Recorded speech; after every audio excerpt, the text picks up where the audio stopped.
시편 57편 1절부터 11절입니다. 주의 날개 그늘 아래에서라는 제목으로 우리가 함께 하나님의 말씀을 나누겠습니다. 이 시편 57편은 이제 56편과 마찬가지로요. 도움을 구하는 개인 기도입니다. 이것 또한 이제 신뢰를 표현하는 확신의 시, 신뢰의 시이고요. 이것도 이제 믹담시라고 표현이 되어 있습니다. 이 믹담이라고 하는 것은 이제 뭐 황금시 또는 이제 사죄의 시 또는 돌에 새겨진 시라고 이렇게 해석을 할 수 있는 그런 단어입니다. 여기서는 우리가 이제 황금시나 또는 이제 돌에 새겨져서 전달되는 그런 시로 우리가 볼 수가 있을 것 같고요. 이 표제의 두 번째는 이렇게 표현합니다. 인도자를 따라 알다스 헷에 맞춘 노래라고 표현이 되어 있습니다. 알다스 헷이라는 표현이 나오는데 이것은 이제 문자 그대로 해석을 하면 멸망시키지 마소서 이런 이제 그 표현입니다. 멸망시키지 마소서라고 이름 붙여진 어떤 가락이 있는 것 같아요. 그러한 가락으로 이제 부르는 노래다라는 거죠. 그리고 세 번째 이 표제를 보시면 이렇게 표현이 됩니다. 다윗이 사울을 피하여 굴에 있을 때에 라고 되어 있습니다. 그러니까 우리가 이제 56편과 이제 57편을 이어서 우리가 좀 생각을 해볼 수 있는 그런 시라고 생각할 수 있습니다. 시편 56편은 이제 이 다윗이 사울 왕을 피해서 가드에 갔을 때죠. 가드에서 블레셋 사람들에게 사로잡혔을 때 거기에서 이제 지은 시가 시편 56편이고 바로 그 가드에서 다윗이 미친 채 하고 거기서 풀려 나오죠. 그리고 이동했는데 어디로 가냐면 아둘람 굴로 들어가게 됩니다. 이 아둘람 굴에 도착했을 때 이 아둘람 굴에 머물면서 지은 시가 이 시편 57편이라고 우리가 볼 수가 있죠. 이 상황은 이제 사무엘상 22장 1절 2절의 상황이에요. 이제 이 아둘람 굴에 다윗이 가게 됐을 때 그 아둘람 굴에 다윗이 갔다는 이야기가 이제 몇 사람들에게 전달이 됐습니다. 그리고 다윗의 형제와 그의 아버지의 온 집이 이 굴로 피난을 오게 되고요.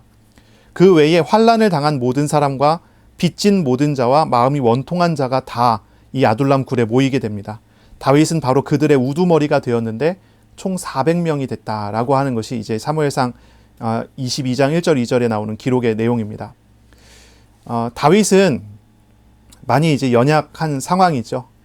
이제 왕에 의해서 반역자로 이제 지명을 당하게 되고 도피하게 되고 갈 곳이 없어서 이제 이 대적의 나라에 갔는데 거기서도 이제 발각돼서 죽을 뻔하고 또 피해갖고 굴에 들어간 상황이에요.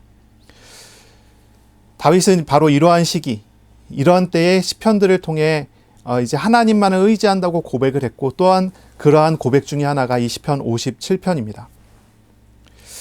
다윗은 이제 아둘람 굴에 있게 됐어요. 이 아둘람 굴에 있는 상황은 아주 다급했었던 이제 56편의 상황하고는 조금 이제 안전해진 그런 상황인 거죠. 이 56편의 상황에서는 너무나 다급했어요. 이제 피할 길이 없는 것입니다. 도망갈 구석이 없는 것입니다. 다윗이 선택하기를 미친 채 하는 것 외에 다른 방법을 생각하지 못할 정도로 위급하고 다급한 상황이었죠. 당장 붙잡혔으니 당장 죽게 된 상황. 그래서 56편이 나오는데 57편은 그거보다는 나아요. 상대적으로 안전합니다. 그나마 피난처라고 할 수 있는 장소로 간 것입니다. 아둘람 굴입니다. 여기는 원수들에 둘러싸여 있는 곳은 아닙니다. 종일 두려워서 떨 필요도 없는 그러한 장소입니다. 바로 이 아둘람 굴은 어쩌면 다윗이 기도했었던 기도의 응답일 수 있습니다. 다윗이 시편 56편에 지난주에 읽었던 이 56편 1절에 이렇게 얘기했죠. 하나님이여 내게 은혜를 베푸소서 이렇게 얘기를 했었죠. 하나님께서 은혜를 베풀어 주셔서 바로 그 다급한 위기에서 벗어날 수 있도록 해주신 것입니다. 그래서 이제 굴에 간 거죠. 그런데 다윗은 아직 더 기도하고 있습니다. 이 57편 1절입니다. 다윗은 두 번 반복해서 이야기를 합니다. 하나님 내게 은혜를 베푸소서, 내게 은혜를 베푸소서. 이 은혜를 두 번 반복해서 요청을 했습니다. 우리가 알고 있지만 히브리어에서 반복을 하는 것은 강조하는 의미입니다. 강조하는 거예요. 은혜를 베풀어 달라 그러면 그냥 은혜를 베풀어 달라고 하는 것입니다. 근데 두 번 반복하는 것은 여기에 이제 정말 진짜로 이런 표현을 이제 담아내는 것입니다. 히브리어에는 이제 최상급 표현이 없어요. 비교급 표현이 없습니다. 조금 더 이런 게 없어요. 그냥 반복입니다. 그래서 여기서 이제 은혜를 베푸소서를 2번 반복한 것은 아주 강조하는 그런 표현이죠. 현재 다윗은 아둘람 굴에 있습니다. 가드 왕궁 같은 위기스러운 장소보다는 그나마 안전한 곳에 있습니다. 그러나 다윗은 여전히 하나님 앞에 은혜를 베풀어 달라고 기도합니다. 더 은혜를 베풀어 달라고 기도합니다. 다윗에게 중요한 것은 외적인 장소보다는 하나님의 임재하심이 훨씬 더 중요한 모양입니다. 가드에 있으면서 하나님께 기도했고 하나님께 응답을 받았으나 응답 자체보다는 더 중요한 것이 다윗에게 필요합니다. 그것은 하나님이 함께 하시는 그런 것입니다. 찬송가 438장이 있습니다. 이 438장은 내용은이 은총이버라는 찬양입니다. 이 찬양의 3절에 보면 이런 이제 구절이 있죠. 높은 산이 거친 들이 초막이나 궁궐이나 내 주 예수 모신 곳이 그 어디나 하늘나라라고 합니다. 이 찬송가를 지은 사람은 신앙으로 고백을 한 거죠. 자신이 거친 들에 있어도 괜찮다. 높은 산에 있어도 괜찮다는 것입니다. 초막에 있어도 또는 궁궐에 있어도 괜찮다는 것입니다. 하나님이 계시면 그곳이 하나님의 나라라고 고백을 하는 거죠. 다윗의 이 시편 57편은 그러한 모양이라고 우리가 생각할 수 있습니다. 다윗은 하나님께 구합니다. 하나님의 임재하심을 그리고 하나님께서 함께 하심을 구합니다. 그래서 은혜를 베풀어 달라고 2번 반복하며 이야기합니다. 내 영혼이 주께로 피하되 주의 날개 그늘 아래에서 이 재앙들이 지나가기까지 피하리이다. 다윗에게 필요한 것은 이런 굴 같은 이 동굴 같은 어떤 그러한 피난처보다는 훨씬 더 중요한 피난처, 하나님의 날개 그늘 아래에 있는 것을 구하는 것입니다. 다윗은 하나님이 없는 아둘람 굴에는 만족하지 못합니다. 다윗은 아둘람 굴이 아니라 하나님만이 자신의 피난처이심을 고백해요. 그래서 오직 하나님의 보호 아래에 있기를 간구합니다. 이곳에서도 오직 하나님이 임재하시고 하나님이 나와 함께 하심을 내가 알게 해주십시오라는 것이 다윗의 기도인 것이죠. 저와 여러분이 이 주간에 정말 기도해야 될 것은 바로 이러한 것입니다.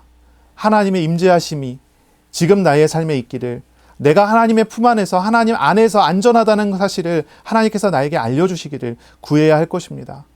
당장 내 문제가 해결이 되는 것처럼 보이는 그런 상황이 중요한 것이 아닙니다. 하나님이 함께 하신다면 문제가 있어도 괜찮습니다.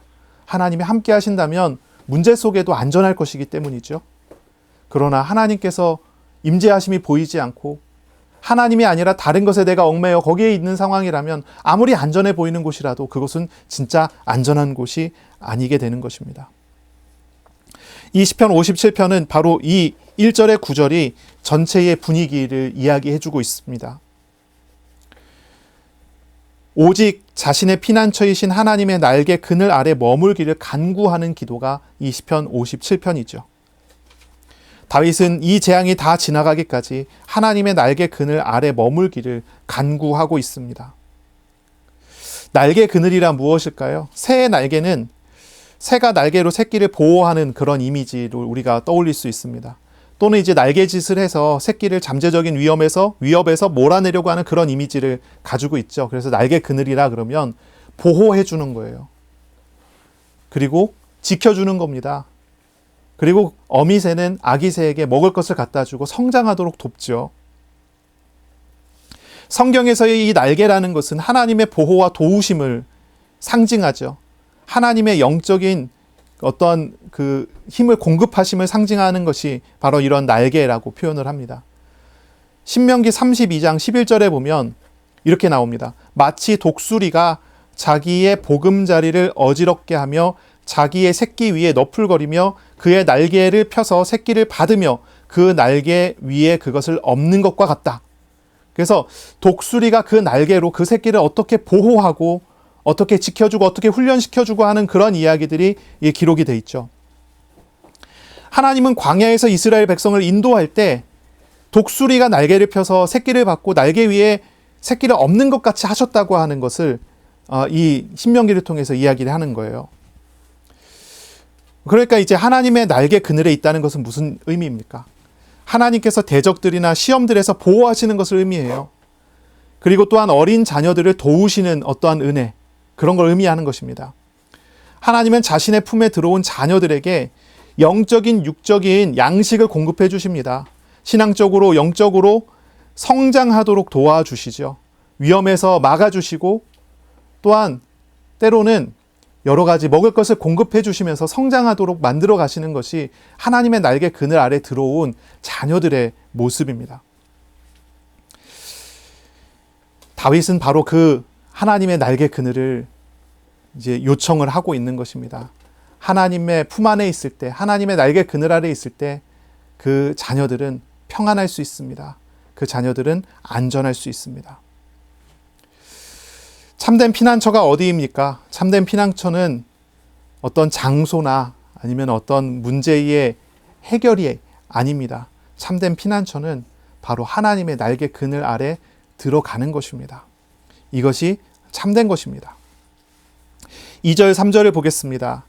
내가 지존하신 하나님께 부르짖으며 곧 나를 위하여 모든 것을 이루시는 하나님께로다. 그가 하늘에서 보내사 나를 삼키려는 자의 비방에서 나를 구원하실지라. 셀라. 하나님이 그의 인자와 진리를 보내시리로다. 2절, 3절 특별히 다윗은 하나님이 인자와 진리의 하나님이심을 고백합니다. 인자라는 말은 헤세드라는 말이고요. 진리라는 말은 에메트라는 말입니다. 헤세드는 언약 백성에게 주시는 변함없는 사랑, 변하지 않는 사랑을 의미하는 단어가 헤세드입니다. 그래서 다윗은 변하지 않는 하나님의 사랑, 그 사랑을 요청하는 거예요. 그 사랑의 하나님을 알기를 원하는 것입니다. 또한 에메트는 진리라는 그런 해석으로, 번역으로 되어 있는데, 이 에메트라는 말은 견고함, 안정, 변하지 않음, 성실하심 또는 진실 또는 신실하심을 표현할 때 이런 에메트라는 단어를 써요. 그래서 하나님의 어떤 인자와 진리라고 이렇게 표현을 할 때 사랑의 하나님, 그리고 결코 변하지 않는 신실하신 하나님을 표현할 때 이렇게 표현을 하고 있습니다. 다윗은 하나님이 헤세드와 에메트의 하나님이심을 고백하고 그 하나님을 의지하고자 합니다. 다윗이 어린 시절부터 경험해왔던 그 경험 속에서 하나님은 이 헤세드와 에메트의 성품으로 언제나 은혜를 베풀어 주시는 분이었어요. 그러므로 이 다윗은 바로 하나님의 날개 그늘 아래로 피하며 하나님께로부터 정말 받고 싶은 은혜를 간구하는 것입니다. 하나님의 날개 그늘 아래에서 무엇을 경험하기 원합니까? 하나님의 사랑과 하나님의 신실하심을 경험하기를 원하는 것입니다. 그래서 2절에 보면 이렇게 표현합니다. 지존하신 하나님은 나를 위하여 모든 것을 이루시는, 복수하시는 하나님이시다 라고 말합니다. 하나님은 사랑의 하나님이고 하나님은 신실하신 하나님이시기 때문에 나를 위하여 모든 것을 복수하시는 하나님이십니다 라는 고백이에요. 3절 앞부분에 보면 이렇게 얘기합니다. 그가 하늘에서 보내사 나를 삼키려는 자의 비방에서 나를 구원하실지라 라고 합니다. 삼키려는 자들, 이게 우리가 지난주에도 읽었지만 이 말은 무슨 의미입니까? 맹렬히 추격하는 자들이라는 거죠. 맹렬히 추격하는 자들. 바로 이 사람들이 다윗을 비방합니다. 다윗은 여전히 이스라엘 중에서 반역자로 소문이 나 있고 알려져 있습니다. 여전히 다윗은 이 여러 가지 비방 속에서 자유롭지 못합니다. 맹렬히 다윗을 비방하고 다윗을 죽이고자 하는 사람들이 가득 차 있는 것이죠. 그러나 하나님은, 신실하신 하나님은, 헤세드의 하나님, 사랑의 하나님은 그러한 모든 비방에서 나를 구원하시는 하나님이시다라고 고백을 하는 거죠. 하나님은 지존하신 하나님이시며 하나님은 하늘의 하나님이십니다. 아무리 어려운 상황과 환경도 사실은 이제 이런 지존하신 하나님, 하늘의 하나님을 제약할 수 없죠. 하나님은 지극히 존귀하시고 높으신 하나님이시기 때문에 누구도 그걸 제약할 수 없습니다. 바로 그 하나님이 인자와 진리로 나를 사랑하신다라고 하는 것. 바로 다윗은 바로 이 하나님을 피난처로 고백하고 의지하려고 하는 것입니다. 이 다윗은요, 이론이나 논리로 아니면 주문을 외우는 듯한 그러한 기도의 응답을 받고자 하는 것이 아닙니다. 다윗은 어떤 힘을 얻고자 하는 것도 아닙니다. 다윗은 사랑의 하나님을, 신실하신 하나님을 인격적으로 알고 있습니다. 그리고 그 하나님께 자기 자신을 맡기고자 합니다. 그 하나님의 품 안에, 그 하나님의 날개 그늘 아래 들어가고자 합니다. 이것이 다윗이 이 아둘람 굴에서 하나님께 드린 기도입니다. 우리들은 무엇을 기도합니까? 다급한 위기 중에 하나님을 찾지만 그 위기에서 벗어났을 때 거기에 만족하여 하나님을 놓쳐버리는 그런 경우가 많습니다. 그러나 다윗의 경우는 전혀 다르죠. 다급한 위기 중에서 나와서 그나마 안전한 곳에 들어갔지만 그곳에서 더 하나님을 찾습니다. 더 하나님을 알기 원합니다. 사랑의 하나님, 신실하신 하나님을 더 인격적으로 더 경험되어지기를 원합니다. 그 하나님께 자기 자신을 온전히 맡기고자 합니다. 이것이 다윗이 하나님을 찾는 기도의 내용입니다. 우리들이 바로 이러한 다윗의 시편을 읽어나갈 때 다윗이 믿었던 그 하나님이 나의 하나님임을 알고 사랑의 하나님, 진리의 하나님을 알아가는 그러한 날들이 되시기를 바랍니다. 다윗의 하나님이 우리의 하나님이십니다. 하나님은 헤세드의 하나님이며 신실하신 하나님이십니다. 하나님은 그 날개 그늘 아래 우리를 부르시고 그 안에서 우리를 안전하게 하시는 하나님이십니다. 다윗은 그 하나님을 알았기에 하나님을 찾았고 또한 우리도 이 시편을 통해서 그 하나님을 알아가며 하나님을 찾는 그러한 기도자들이 돼야 될 것입니다. 4절부터 이제 보겠습니다. 4절, 5절, 6절입니다. 내가 하나님을 내 영혼이 사자들 가운데에서 살며 내가 불사르는 자들 중에 누웠으니 곧 사람의 아들 중에라. 그들의 이는 창과 화살이요 그들의 혀는 날카로운 칼 같도다. 자, 다윗은 자신의 대적에 대해서, 원수들에 대해서 묘사하고 있습니다. 이 원수들은 사자 같아요. 사자. 이들의 이빨과 혀는 다윗을 비방합니다. 바로 이들의 이빨과 혀로 인해서 다윗은 위협을 당했고 다윗은 비난을 당했죠.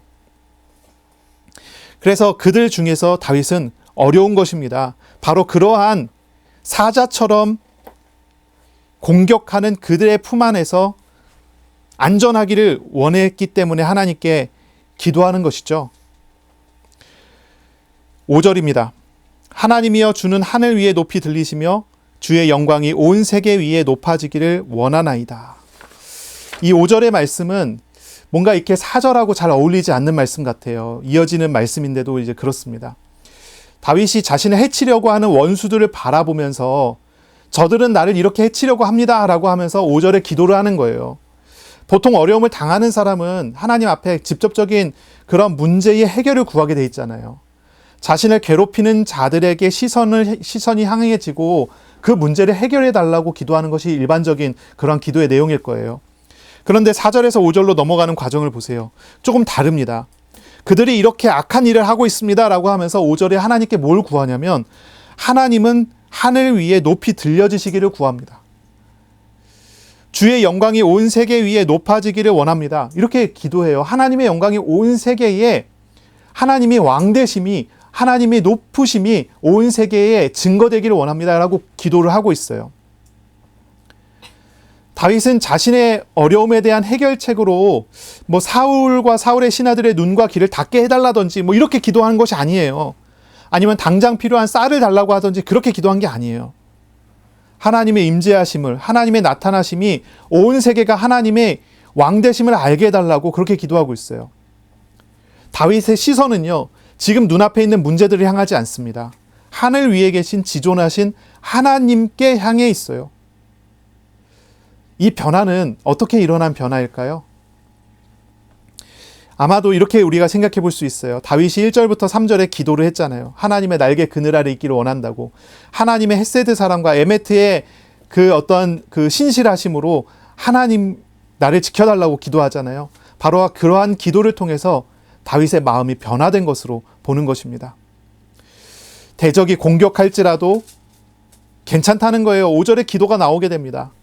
다윗은 하나님의 임재하심 안에서 어떠한 불안함과 두려움이 사라지는 상황이에요. 그러니 문제가 있음을 하나님 앞에 고백하고 실토하며 정말 구하는 것은 무엇입니까? 나에게 지금 임한 이 하나님의 영광이 온 하늘 위에 온 세계 위에 나타나기를 원합니다 라는 기도를 하는 거예요. 지금 내 문제의 해결이 중요한 게 아니에요. 그거보다 더 큰 걸 본 거예요. 문제가 커 보인다면 문제 해결을 구하겠지만 다윗이 기도하는 중에 하나님의 영광이 자신에게 임하니 하나님의 임재하심이 나타나니 문제보다 크신 하나님을 보는 거죠. 그러니 기도가 바뀌는 거예요. 하나님의 영광이 온 세계에 가득하기를 원하나이다. 이렇게 기도하는 거죠. 정말 문제 가운데 우리가 있더라도요. 우리가 기도하는 중에 하나님의 임재하심이 또 하나님이 그 마음을 지켜주시는 은혜가 나타난다면 이러한 기도의 변화가 일어날 수 있게 되는 것입니다. 정말로 문제가 중요한지 아니면 문제보다도 더 크신 하나님이 나와 함께 하심을 안다면 더 큰, 더 높은 하나님의 뜻이 발견될 것입니다. 그러면 그것을 구하게 되겠죠. 여러분은 무엇을 구하고 있습니까? 먼저 하나님을 찾고 구하세요. 하나님을, 신실하신 하나님을, 사랑의 하나님을 알기를 간구하세요. 그렇다면 하나님께서 우리의 마음에 놀라운 은혜를 베풀어 주실 것입니다. 하나님의 영광을 맛보게 해주시고 그 영광으로 가득 찰 비전으로 우리를 인도해 주실 것입니다. 그렇다면 우리의 기도가 이제 나의 소원에서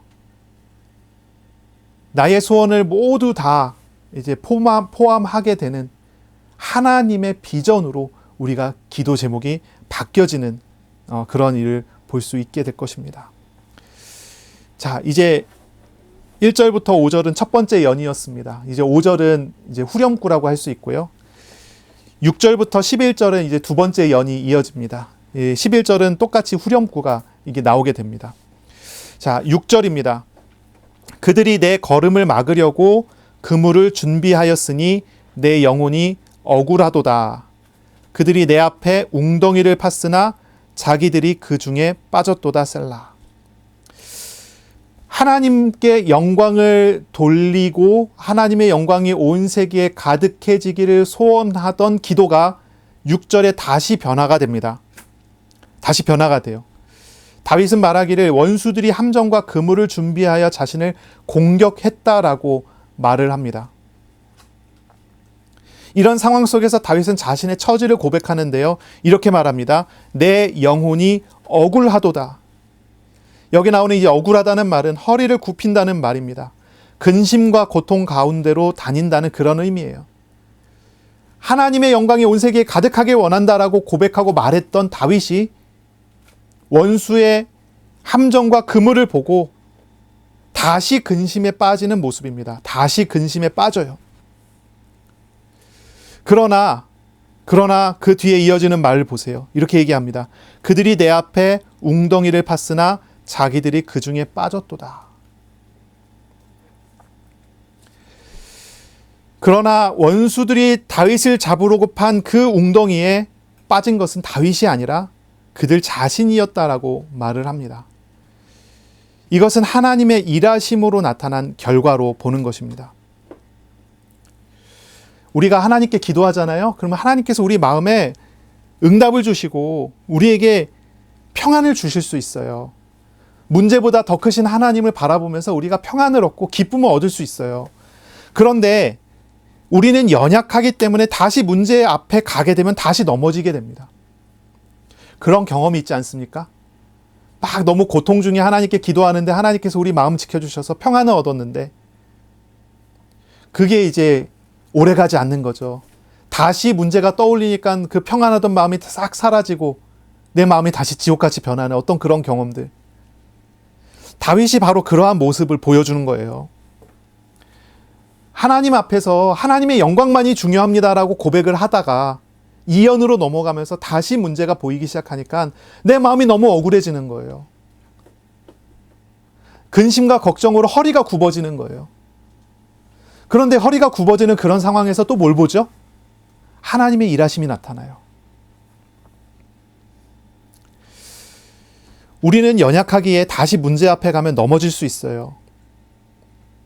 하지만 우리의 신실하신 하나님은 우리가 또다시 넘어지는 사람이라 할지라도 다시 도우시고 구원하시는 하나님이세요. 헤세드는 언약 백성을 향한 변함없는 사랑이라고 합니다. 에메트는 결코 변함이 없는 신실하심이라고 우리가 해석을 할 수 있어요. 다윗은 헤세드의 하나님, 에메트의 하나님을 믿어요. 우리는 늘 이렇게 변화무쌍하게 변화가 되지만 하나님은 변하시지 않으세요. 하나님은 신실하셔서 우리가 또 넘어진다 하더라도 우리를 다시 일으키십니다. 다시 은혜를 베풀어 주세요. 하나님의 변함없는 사랑, 이 헤세드와 변함없으신 이 신실하신 에메트의 이 하나님은 우리의 연약함에도 언제나 변함없이 우리를 만나주시는 우리의 주님이시고 우리의 아버지십니다. 하나님을 찾고 구하세요. 하나님과 인격적인 교제를 하세요. 바로 이 하나님의 헤세드와 에메트의 이 성품을 알아가는 그런 삶을 구하세요. 그 하나님의 헤세드와 에메트의 그 성품을 가진 하나님의 날개 그늘 아래 내 자신이 있기를 구하고 그 안에서 발견되어 주님의 은혜를 누리기를 구하세요. 우리는 늘 변화되지만 하나님은 변함없이 우리를 사랑해 주시는 하나님이십니다. 다윗은 바로 이렇게 은혜를 입으며 이렇게 은혜를 베푸시는 하나님을 알아가고 있습니다. 그리고 7절부터 이렇게 은혜를 베푸신 하나님을 보며 찬양하기 시작합니다. 7절입니다. 하나님이여 내 마음이 확정되었고 내 마음이 확정되었사오니 내가 노래하고 내가 찬송하리이다. 이렇게 얘기합니다. 다윗이 이제 본격적으로 찬양을 시작하거든요. 1절부터 6절까지의 그 변화 속에서 이제 다윗은 마음이 확정되었다고 고백합니다. 확정되었다라고 2번을 반복해서 고백합니다. 1절에서는 간절한 두려움으로 1절에서는 두려움으로 은혜를 베푸소서를 2번 반복했는데 7절에서는 내 마음이 확정되었다고 하나님께 2번 반복해서 고백을 합니다. 다윗은 흔들리던 마음에 평안을 얻었어요. 그냥 평안을 얻은 정도가 아니라 완전히 확정되었다라고 말을 합니다. 바로 직전까지 흔들렸잖아요. 그런데 이제는 다윗이 흔들리지 않게 되었다라는 말을 하는 거예요. 단순히 내가 하나님을 알게 되었습니다라는 정도가 아닙니다. 내가 한번 하나님을 경험했습니다가 아닙니다. 마음이 확정됐다고 말해요. 이것은 한 가지 경험을 통해서 이루어지는 그런 일이 아닙니다. 다윗이 마음을 확정할 수 있었던 것은 하나님의 열심으로 인한 설득의 결과입니다. 다윗은 위기 중에서 계속 도망다니며 그 속에서 기도했어요. 그리고 그때마다 하나님께서 응답을 주셨습니다. 다윗은 그 응답을 받으면서 하나님 앞에 평안을 얻었다가 다시 문제를 돌아보면 다시 불안했다가 이것이 계속 반복되었습니다. 그러나 하나님은 언제나 다윗에게 변함없는 헤세드를, 변함없는 에메트의 신실하심을 나타내셨어요. 그리고 나서야 다윗이 비로소 고백을 하는 것입니다. 그 많은 과정들을 겪어가면서 내가 더 이상은 의심하지 않을 수 있습니다. 내가 더 이상은 불안하지 않을 수 있습니다. 내 마음이 이제는 확정되었습니다라는 고백을 하는 겁니다. 다윗이 마음이 확정된 것은 바로 이러한 하나님의 열심으로 인해서 설득당한 것입니다. 설득된 것입니다. 그리고 이 다윗은 이제 하나님을 찬양하려고 합니다. 8절입니다. 이렇게 말합니다. 내 영광아 깰지어다. 비파와 수금아 깰지어다. 내가 새벽을 깨우리로다. 주여 내가 만민 중에서 주께 감사하오며 문 나라 중에서 주를 찬송하리이다. 라고 합니다. 이제 8절에 이야기하는 영광이라는 말, 내 영광이라고 하는 말은 이렇게 번역을 할 수 있어요. 나의 온전한 자아, 영혼입니다. 그러니까 이렇게 우리가 해석을 하는 게 우리 마음에 좀 더 가깝게 다가옵니다. 내 영혼아 깨어나라. 지금까지 잠잤어요. 이제 내 영혼아 깨어나라. 왜 깨어나야 합니까? 왜 깨어야 합니까? 만민 중에서 하나님께 감사하기 위해서, 모든 문나라 중에서 하나님을 찬송하기 위해서 깨어나야 된다는 것입니다. 내 영혼아 깨어나라. 그리고 비파와 수금아 깰지어다. 악기를 깨워야 합니다. 자신의 기능을 깨워야 합니다. 영혼이 깨어나고 나의 육신의 이런 어떤 기능이 깨어나야 합니다. 그리고 내가 새벽을 깨우리로다 라고 말합니다. 새벽을 깨운다고 하는 이야기는 무엇입니까? 이제 나의 온 시간이 깨어나야 한다는 이야기입니다. 내 온 시간이 잠자고 있었어요. 이제 내 시간들이 깨어나야 합니다. 내 영혼도 깨어나고 내 어떤 기능도 깨어나고 그리고 나의 시간도 다 깨어나야 합니다. 왜 그러냐면 내 마음이 이제 확정되었기 때문입니다. 내 마음이 이제 하나님을 찬양할 수 있게 됐기 때문입니다. 그래서 이제 만민 앞에서, 문 나라 앞에서 하나님을 찬송할 것이라고 얘기합니다. 자신의 온 모든 것을 다 동틀어서 하나님을 찬양해야 되겠다고 이야기합니다. 이것은 진정한 어떤 자기 자신을 온전히 드리는 노래입니다. 하나님께 온전히 자기 자신을 드리는 헌신입니다. 자신의 영혼과 자신의 육신적인 어떤 기능과 자신의 온 시간을 들여서 하나님을 찬양해야 되겠다고, 찬양할 것이라고 이야기합니다. 그리고 10절에 보면 이런 얘기를 하죠. 무엇을 찬양할지를 이야기합니다. 무릇 주의 인자는 커서 하늘에 미칩니다. 하나님의 바로 이 헤세드는, 언약 백성을 향한 변함없는 이 사랑은 온 하늘에 미칩니다. 자신이 경험했습니다. 끊임없이 경험했습니다. 마음이 확정될 정도로 하나님께서 경험시켰습니다. 그리고 또한 주의 진리는 궁창에 이르나이다. 주의 진리는 저 온 하늘에, 저 온 공간에 이르게 된다라고 고백합니다. 다윗이 찬양드리는 진짜 이유는 여기에 있습니다. 다윗이 찬양하는 내용인 여기에 있습니다. 하나님의 헤세드와 하나님의 에메트입니다. 하늘도 그리고 궁창도 변하지 않습니다. 그렇죠? 하늘은 변하지 않아요. 궁창도 변하지 않습니다. 그런 것처럼 하나님의 사랑과 진리도 변하지 않는 확고한 사실임을 바로 이 노래를 통해서 외치고 선포하고 있는 것입니다. 높으신 하나님께서 헤세드의 사랑으로 낮은 곳에 임한 것, 비천한 사람들에게 신실하심을 드러내는 것, 그리고 마음이 확정되기까지 설득하시고 끊임없이 은혜를 베푸시는 이것은 그를 경험한 자에게 찬양하지 않을 수 없는 그런 은혜가 되는 것입니다. 다윗의 상황을 보세요. 아둘람 굴에 있습니다. 이 굴은 당연히 어두운 곳입니다. 횃불을 펴서 밝혀놓을지라도 그곳은 어둡습니다. 사람들에게 발각될까 두려워해야 되는 곳입니다. 아주 낮고 비천한 장소라 생각할 수 있는 그런 곳입니다. 그런데 그곳에 하나님의 영광이 임했어요. 그곳에 하나님의 영광이 임할 뿐 아니라 하나님께서 변함없는 그를 향한 사랑을 나타내 주세요.